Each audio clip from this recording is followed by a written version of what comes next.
Hey everybody, this is Jeff Pollard at solarpowerthepeople.org and Jeff Pollard11 on Instagram. I'm with John Craig. He's at WeCompost2. And guess what we're going to talk about? We're going to talk about composting. So please, John, just tell us anything about composting. Educate us. I'd love to. Absolutely, composting. It's a lot of fun. It's enjoyable. I'm stuttering here. It's fantastic. Anything you want to tell us, like, where do I start? So, I started I grew up on a farm. No, I'm not gonna go back that far. No, it's fine.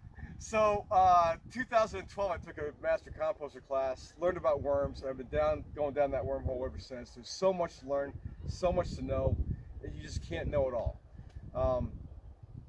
And I think that's what I enjoy so much about composting. So where are we right now? Tell us. We're in Irvine, but please tell us about this beautiful area. So this is, right now we're inside the Great Park and inside the Farm and Food Lab, which my worm farm, Heartworm Farm, is located. So it's Heartworm Farm is the muscle behind We Compost, and We Compost is a grassroots nonprofit dedicated to promoting on-site composting. Okay. Now, if somebody just has no idea where to start, how should they start in terms of composting? Where should they begin? What do you feel? I would begin by reading. There is so much misinformation on YouTube and the internet. It really is awash in bad information. Even they have 10,000 followers. I've seen it too many times. There's two books that I recommend to everybody. One is Worms Eat My Garbage by Mary Applehoff. She is the godmother of worm farming, and it's super easy to read. Illustrations, and it's just a very good primer. I still reference it for learning how to compost with worms. The other book that I had to read to become a master composter was Teaming with Microbes, and that will teach you how to grow your soils. It is packed full of information, great pictures, and pictures, easy to read and very easy to read. That's important. Yeah, it is. It sounds like with all the microbes and everything else, it's too scientific, but no, it's written for the layman, and it's just I don't know any good grower that has not read this book. Okay.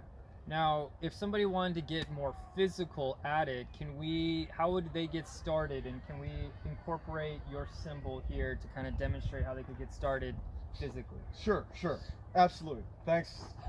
What a great intro.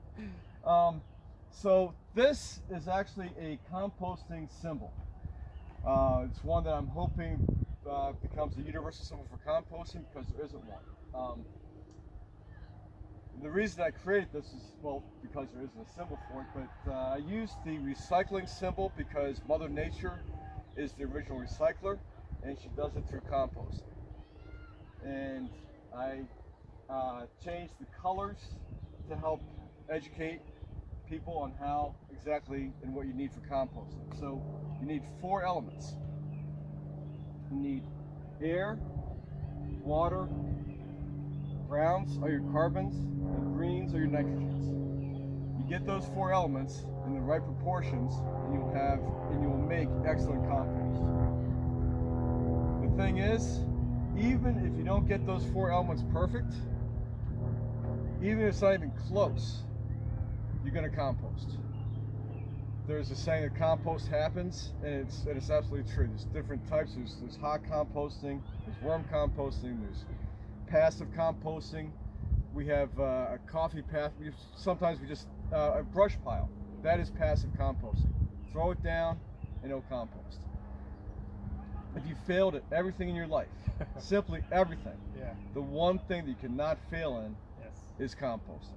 I try to tell people that how I start off composting is I just created a piece of area that I had in my yard, and then I just threw in, well, I looked up what I could throw in there, but I just put in all my scraps, all the fruits that I like to eat, the veggies, stuff like that. I try to avoid meats. Do you do that? Try to avoid all that to avoid getting critters to your house or to your place? So a lot of reference materials, tell you read books and learn, Yeah. and they'll say, no meats, no dairy. You know what? Just try it. To try? Okay. Why not? I Just like that. try a little bit. If it doesn't work, you failed. I mean, it's just, I mean, you haven't failed, but it's just no real major harm. Yeah. So for meats, there is to help with that, you might want to like grind it up and mix it with sawdust, and just make sure the sawdust hasn't been treated. The wood hasn't been treated with anything. All right. So a tip for all the carpenters out there with the sawdust. Yeah. So just mix it. Why not mix the meat with the sawdust? Throw it in there, and see what happens. Okay. Now, also, some people have fears of either smells or attracting bugs. What would you say to that? One of the easiest, so you can get bad smells. You can get, animals that are going to be digging in there if you don't properly maintain it. Okay. Or you can just, make friends with the bugs and the critters and the smells and just let it happen. Yeah. The smells are actually, you don't want to let happen. That's bad. You don't want to have any compost. The worst thing you can do for a compost pile is let it go anaerobic. Without oxygen, you're producing bad. Most bacteria is good, but when you get the anaerobics in there, that is actually not healthy for your plants. You're going to eventually take this good compost and feed it to your plants. You don't want to be doing that if it goes anaerobic. So that's just like a matter of kind of churning it, really. Yeah, right? yeah, Just getting flipping the dirt and... getting out and just having fun and just learning. It's amazing how many people have to teach how to use a pitchfork. Yeah. But it's once you get the hang of it, it's better than the stationary bike. Oh my. So I do want to say that we had the privilege right now, if you couldn't tell, we're on location, and so this is a first. Normally we like to do it on a Zoom and have the internet, but this is very personal and intimate. We've been vaccinated. And yes, and we are taking a lot of precautions, and they've taken a lot of precautions also. And so with that though, we've gotten to experience a lot, and yes, the labor was great. And with that, I feel like that's a good way to kind of talk about how do you feel like mentally, like is there like just a kind of a Zen thing you would want to just, tell us, like that you get out of it? What's the joys that you get out of it for you personally?